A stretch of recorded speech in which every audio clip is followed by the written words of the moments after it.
Donc ça fait 10 ans exactement, et cette année a vu, j'oserais dire, une rupture, une barre, puisqu'on vient de passer début décembre les 80 millions de réfugiés sur cette planète.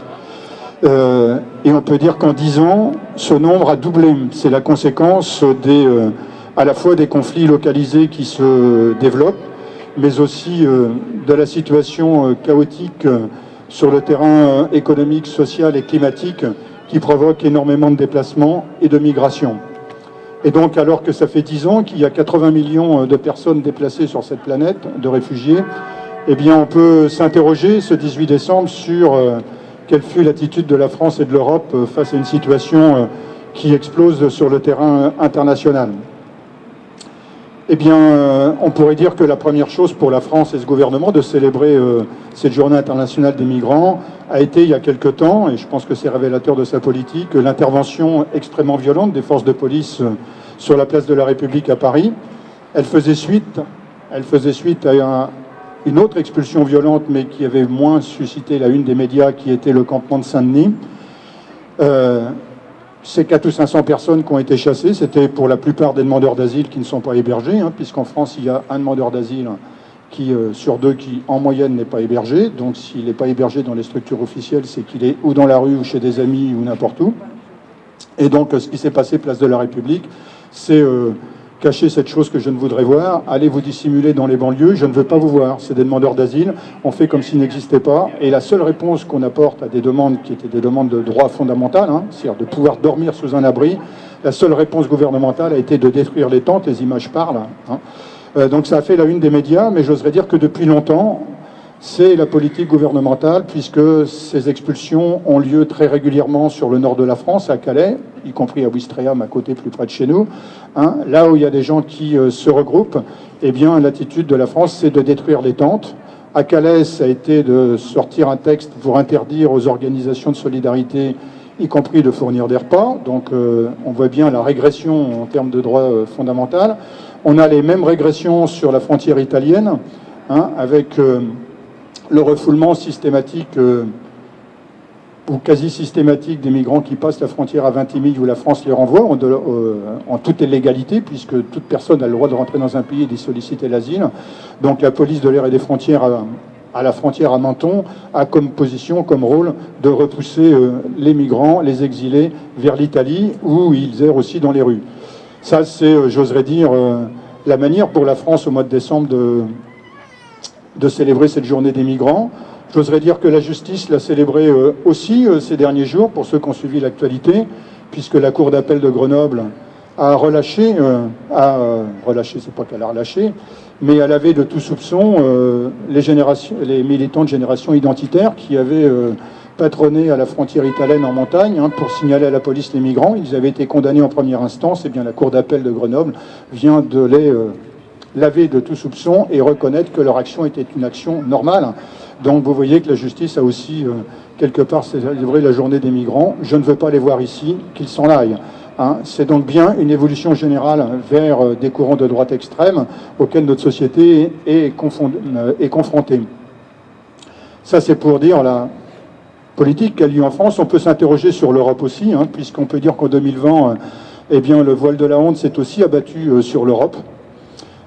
On avait déjà parlé dans d'autres années précédentes de l'attitude de l'Europe sur les camps et tout, mais 2020 a quand même vu des événements assez importants. Le dernier et le plus, j'oserais dire, médiatique a été ce qui s'est passé à Lesbos, avec cet incendie gigantesque. On aurait pu attendre des pays européens de dire on ne peut pas laisser 15 000 personnes errer, dormir dehors sans absolument rien, et on va les accueillir sur le continent. Vous n'avez pas vu cette position. On a laissé les 15 000 personnes dormir, dont la moitié d'enfants, dormir dehors, et aujourd'hui ils sont dans des camps. Ils ne sont pas tous dans des camps. Il y en a encore qui dorment dehors sur Lesbos, quoi. Donc ça, c'est le voile de la honte de la politique européenne. La politique européenne, la voile de la honte, eh bien après Lesbos, on a les Canaries, pour ceux qui suivent un peu l'actualité, est en train de se passer aux Canaries ce qui s'est passé à Lesbos, puisqu'il y a beaucoup d'arrivées. Quand on bloque la frontière d'un côté, ça passe de l'autre côté. Voilà. Et donc sur les Canaries est en train de se constituer aussi un énorme campement à ciel ouvert, puisque le gouvernement espagnol a décidé de ne pas rapatrier sur le continent les gens qui arrivent sur les Canaries, et l'Europe est absolument silencieuse sur cette affaire-là. Le voile de la honte sur l'Europe aussi, avec on devrait dire le bras armé de la politique européenne qui s'appelle Frontex, qui a été mis en cause de manière extrêmement importante par des enquêtes très sérieuses d'un certain nombre de médias et d'ONG sur Frontex, qui a été pris la main dans le sac en train de refouler des bateaux de demandeurs d'asile entre la Turquie et Lesbos, tout simplement, et la Grèce, et à d'autres endroits de la Méditerranée.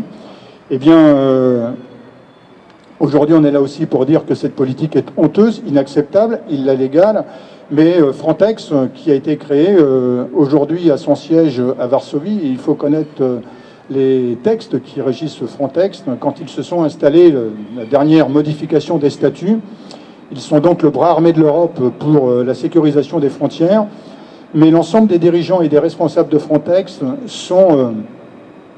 ne peuvent pas être poursuivis. Ils ont j'oserais dire, une protection diplomatique.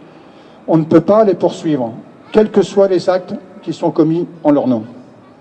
C'est quelque chose qui est incroyable d'un point de vue judiciaire, parce que même un président de la République, une fois que c'est fini, on regarde un peu, pourrait le poursuivre. C'est strictement impossible avec les responsables de Frontex. Ça fait partie des statuts de création de Frontex. C'est pour ça qu'on demande la dissolution de Frontex. Il n'y a pas d'autre solution. On ne peut pas laisser des gens totalement impunis, quels que soient les actes qu'ils peuvent faire. C'est quelque chose qui est absolument scandaleux. Donc le voile de la honte, il est aujourd'hui sur l'Europe, qui est en train de discuter de ce qu'on appelle un nouveau pacte des migrations. Eh bien, ce ne sont que les mobilisations, on pourrait dire, des citoyens de la solidarité, des associations, des organisations, ici et en France et partout en Europe, qui peuvent faire évoluer, on l'espère positivement, ces textes, parce que ce voile de la honte est insupportable. Ça se traduit par des dizaines, des centaines de morts qui continuent, et des morts anonymes, parce que il y a aussi une particularité avec Frontex, c'est que vous pouvez mourir en Méditerranée, mais vous sombrez dans les flots, dans l'oubli. Mais à part des ONG et des associations qui réclament et qui essayent d'agir pour qu'on tienne des registres de ces morts en Méditerranée, eh bien les États européens et Frontex refusent tout simplement de faire la liste de tous les morts. Donc on a des anonymes qui sont morts, et c'est, j'oserais dire, une deuxième mort, y compris symbolique. C'est aussi ça le voile de la honte sur les politiques européennes et les politiques de la France.